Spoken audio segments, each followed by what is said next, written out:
જો ઉમેદવાર ગોપાલ ઇટલિયા જેવો હોય, નેતા ગોપાલ ઇટલિયા જેવો હોય, તો કેજરીવાલે પણ બેકસીટ ડ્રાઇવિંગ કરવામાં સોચ રાખવો ન જોઈએ.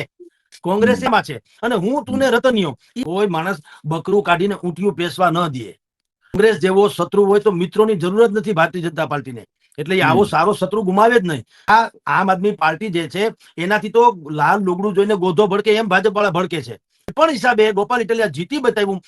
ભારતીય જનતા પાર્ટીને તો આ રેડ એલર્ટ છે, એને તો મોતના દી છે. આ ગોપાલ એક નથી જીતો, એક વિચારધારાની જીત થઈ છે. જો ઉમેદવાર ગોપાલ ઇટલિયા જેવો હોય, નેતા ગોપાલ ઇટલિયા જેવો હોય, તો કેજરીવાલે પણ બેકસીટ ડ્રાઇવિંગ કરવામાં સોચ રાખવો ન જોઈએ.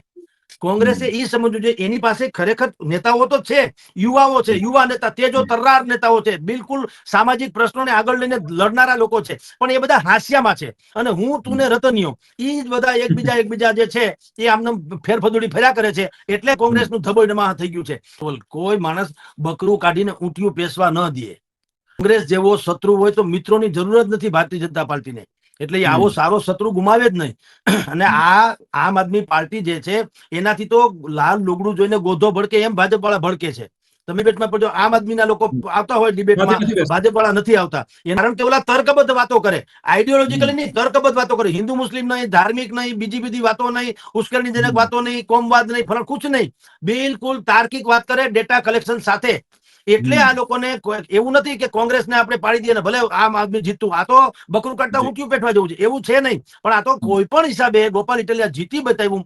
જનતા જાગૃત છે વિસાવદરની, અને આ થયું છે. ભારતીય જનતા પાર્ટીને તો આ રેડ એલર્ટ છે, એને તો મોતના દી છે. આ ગોપાલ એક નથી જીતો, એક વિચારધારાની જીત થઈ છે. કે સરકારની સામેનું જો તમારી પાસે એન્ટી એસ્ટાબ્લિશમેન્ટના વોટ હોય તો સારો વિકલ્પ મળે તો જનતા આપવા તૈયાર છે. કોંગ્રેસ જેવો હોય તો નહીં. સારો વિકલ્પ એને લાગ્યો ગોપાલ ઇટલિયા તો મત આપી દીધા. હવે ગોપાલ ઇટલિયા આજે એક વ્યક્તિ તરીકે જીતા છે. સંભવ છે કે એક વિચાર તરીકે આવે, પાર્ટી તરીકે તો ઓળખોળ થઈ જાય એમાંય નાની. આગામી ચૂંટણી 2027 વાર હજી ઘણી છે, પણ લડાઈ બિટવીન ભારતીય જનતા પાર્ટી અને આમ આદમી પાર્ટી એની વચ્ચે થવાની. કોંગ્રેસને તો ઓલા કાગડાના મોઢામાંથી પૂરી પડે તો શિયાળીઓ ખાય એવું છે. વધ્યા ઘટા મત મળશે. કાઢી છે ને હવે હું ધારાસભા તરીકે કે જિલ્લા તાલુકા પંચાયતના પ્રમુખ તરીકે બની શકું એમ છું.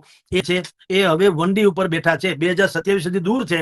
પણ જો ગોપાલ ઇટલિયા સારી રીતે આ મેનેજ કરી લેશે, હમણાં તો મધુર રજની જેવી વાતો હોય છે, હમણાં સન્માન થશે આમ ને તેમને, એ બધું ઠીક છે, આભાર બાભાર. પણ 2-5 દિવસ પછી, 10 દિવસ પછી જયારે પાણીમાં જેમ ફટકડી નાખો અને બાકી કચરો હેઠળ બેસી જાય, બધું શાંત થઈ જશે, પછી ગોપાલની રણનીતિ બીજી શરૂ થશે. કે હવે જનતા પાર્ટી જો માનતી કે ગુજરાતમાં થર્ડ ફોર્સ ક્યારેય લાગુ નથી પડ્યો, તો હવે ગોપાલ ઇટલિયા ત્રીજા પક્ષ તરીકે, એટલે ત્રીજા એટલે બીજા, હવે તો એ બીજા કોંગ્રેસ ત્રીજામાં વયું જશે.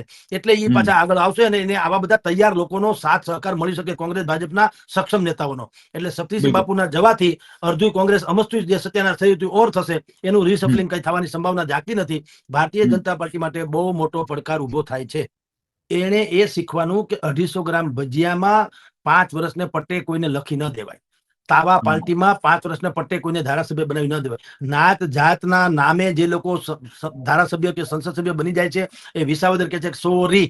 વિસાવદર એમ કે છે કે અમે એવા જ વ્યક્તિને ચૂંટવા માંગીએ છીએ જેના ખભે માથું મૂકીને કમસે કમ અમારું દુઃખ તો હળવું કરી શકવા જોઈએ. અને બીજી વાત, જે આપણા અધિકારમાં આવે, સરકાર ભલે ગમે એ પક્ષની હોય, પણ પ્રજા નામની કોઈ શક્તિ તો છે ને. પ્રજાને અધિકાર જે છે, અધિકારમાં ભીખ માંગવા જેવી વાત શું કામ આવવી જોઈએ? પોલીસ થાણામાં કોઈ આપણને માનભેર શું કામ ન બોલાવે? બધા આરોપી થોડા હોય, ફરિયાદીમાં આરોપીમાં ફેર કે નહીં? એ મામલતદાર કચેરી હોય કે બીજી કોઈ પણ જિલ્લા કલેક્ટર કચેરી, તાલુકા પંચાયતની કચેરી હોય, તો ત્યાં અરજદાર છે એ ભિખારીની જેમ શું કામ વર્તવું જોઈએ? બાપ થઈને ના આવે. We are tax payers already, સમજતા પણ આપણે બધા કરદાતાઓ છીએ. એટલે અધિકારને હકપૂર્વક કહી શકે એવા માણસની વિસાવદરની જનતા હંમેશા પસંદ કરે છે. એને કોઈ વાદ નથી હોતો. કેશુભાઈ ખેડૂત પેદા છે, જીતાડે, અને કેશુભાઈનો દીકરો ખેડૂત નથી, સુટેડ બુટેડમાં આવ્યો, કીધું સોરી ભાઈ, તમારા માટે કોઈ જગ્યા નથી. લોકો વિસાવદર પાસે એક મટીરિયલ છે. મતદારો કેવા હોવા જોઈએ? લોકતંત્ર શું કામ બધા એમ કે લોકતંત્રમાં વિરોધ પક્ષ મજબૂત હોવો જોઈએ? ના, એનાથી પણ પેલું એક પગથિયું છે. લોકતંત્રમાં મતદાર જાગૃત હોવો જોઈએ, તો વિરોધ પક્ષ મજબૂત આવે. મતદાર જ જાગૃત ના હોય ને પછી ગાંઠિયા ભજીયામાં જ વેચા જતા હોય તો વિરોધ પક્ષ ક્યાંથી આવે? એટલે કહું છું કે આ મોડેલ જે છે વિસાવદરનું આઇકોનિક મોડેલ છે. સમગ્ર દેશે એમાં ધ્યાન રાખવું જોઈએ કે નાની નાની બાબતોમાં જ્ઞાતિ, જાતિ, ધર્મ, વર્ગ, પ્રદેશવાદ, વંશવાદ, વારસવાદ એ બધામાં પડ્યા કરતા તમારા પ્રદેશનું ભલું કોણ કરે એના ઉપર જવું જોઈએ. સ્થાનિક મોડેલ જે છે એ અદ્ભુત મોડેલ છે, અને એનો તાજેતરનો સાક્ષાત્કાર છે ગોપાલ ઇટલિયા છે. આગામી સાથે એને કાઢી મૂકવામાં એના કરતા રાજીનામું આપી દે વધુ સારું એવું છે. ભાવનગરમાં જે ભાઈ ગોહિલને શહેર પ્રમુખ બનાવ્યા 3 દિવસ પહેલા, ભાવનગર શહેર કોંગ્રેસ પ્રમુખ જે ગોહિલભાઈને બનાવ્યા છે, એને શક્તિસિંહને ઉભે બનતું નહોતું. એ ન્યારથી વાંકું પડ્યું. શક્તિસિંહને એમ લાગ્યું કે આ સંકેત એમ બતાવે છે કે મારા દાડા ભરાઈ ગયા, એટલે એને બુદ્ધિપૂર્વક રાજીનામું આપી દીધું. નહીતર એને કદાચ સંભવ છે રાજીનામું માગી લેવામાં પણ આવ્યું હોત. તમે વિચાર કરો, આખે આખું સંગઠન ભેગું થઈને 2 પેટા ચૂંટણીમાં ડિપોઝિટ ન બચાવી શકે તો તે પોતાના નેતા ગણાય. અને પોતાના સમૂચા કાર્યકાળ દરમિયાન શક્તિસિંહ બાપુ પક્ષનું સંગઠન રચી ન શક્યા. આનાથી મોટી નાકામી કઈ હોઈ શકે? તમે વિપક્ષની ઉપર ભારી થાવ ને પડો અને વિપક્ષને તિતર બિતર કરો એ તો પછીની વાત છે. શાસક પક્ષના પાયા હચમચાવો એ તો પછીની વાત છે. પેલા તમારા તો મજબૂત કરો, એ પાયો મજબૂત ન કરી શક્યા. બોલો, હવે એ રાજીનામું આજે આપ્યું 3 દી પહેલા તો સંગઠનની રચના થઈ, એમાં પાછું પોતાનું હાલ્યું નથી. શક્તિસિંહ ગોહિલને ધાર્યું છે એવું પોતાનું પણ હાલ્યું નથી. તો આ કોંગ્રેસની આખે આખી નાવ છે સડ વગરના વાણ જેવી છે. જ્યાં જાય કોઈ નાવિક બાવિક છે નહીં. હવે એ તો હલેસા મારતી મારતી જ્યાં જાય ત્યાં. મોટા ભાગના લોકો અત્યારે વંડી ઉપર બેઠા છે. એ ઠેકી જવાના. જો આમનામ હાલશે તો ઠેકી જવાના. આપણે બધા રાહ જોઈને ગુજરાત આખું શું બેઠું છે કે ગુજરાત સરકાર જે છે એનું રિસફલિંગ થશે અને ભારતીય જનતા પાર્ટી સંગઠનનું રિસફલિંગ. હવે એનું તો થતું થાય. કોંગ્રેસનું એ પહેલા કરવું પડે એમ છે, નહીં તો કોંગ્રેસ ધબોઈમાં થઈ ગઈ. અત્યારે પણ નંબર 3 ઉપર તો આવી ગઈ. હવે કોંગ્રેસ વર્સિસ આમ આદમી પાર્ટી એ બોલવા બધે ત્રીજો પક્ષ તરીકે કોંગ્રેસ થઈ ગયો છે. તો તમે વિચાર કરો કે આવી સ્થિતિમાં મોવડી મંડળને પણ કઈ સેન્સ નથી. બધા આવીને પ્રભારી નિમે છે ને સેન્સ લઈ જાય છે, પછી સંગઠન રચે છે. રાહુલ ગાંધી જેને બગીના ઘોડા કે છે, રેસમાં છે, રેસના ઘોડા બગીમાં છે. ઘોડા નથી, બધા ગધેડા જેવું કામકાજ છે સાહેબ. ક્યાં ઘોડા હોય તો થાય ને. ઘોડા તો કેને કહેવાય? ઘોડા એને કઈ કેવું ન, એની હણહણાટી કહી દે. ગળા સુધી કહેવાળી જાયતી ખદુની પેહી જેવો વાન હોવર હામ હામી લાજ કાઢી હોય કાનહોરી ઢાલવા છાતી ફૂલી હોય ગજવા ખંભા ખીલા હોય ઠમક દેને કોઈ નટાબો પટમાં પડે એને ઘોડા કહેવાય. હવે મધરૂમ હાલો જાય 3 જણા પકડે કે ઘોડો કહેવાય?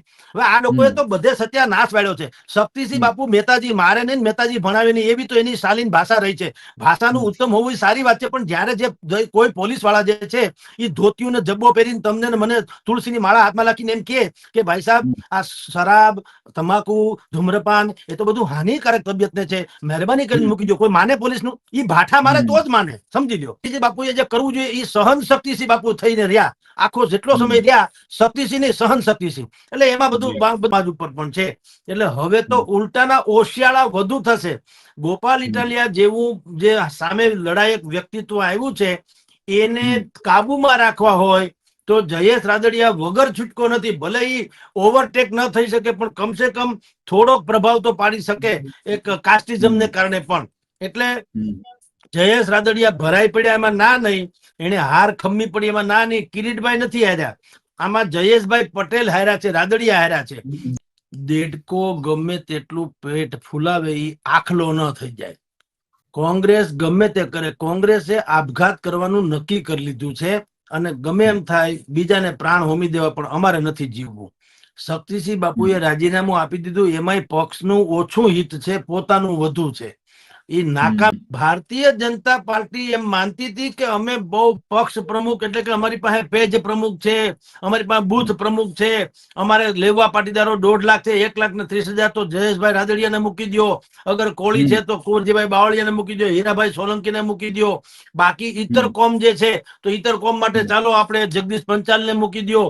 ક્ષત્રિયો છે તો એના માટે થઈને બીજી. આમ તમે જે મેકેનિઝમ કર્યું એ મેકેનિઝમમાં ફસાય એવું વિસાવદર નથી.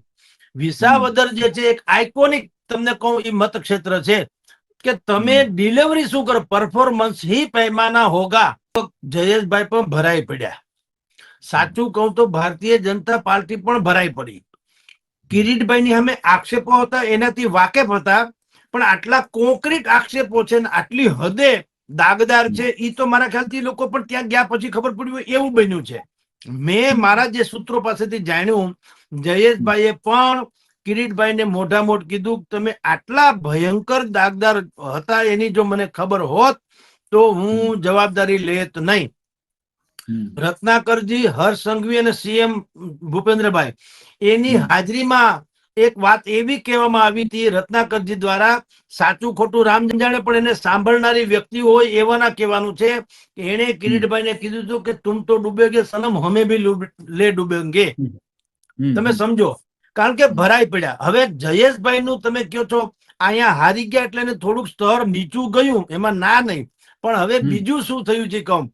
ગોપાલ ઇટાલિયા જીતી ગયા એટલે ભારતીય જનતા પાર્ટીએ ઈ પંથક એમાં જો પોતાનો દબદબો કમસે કમ જાળવી રાખવો હોય તો પણ જયેશ રાદડિયા સિવાય છૂટકો નથી.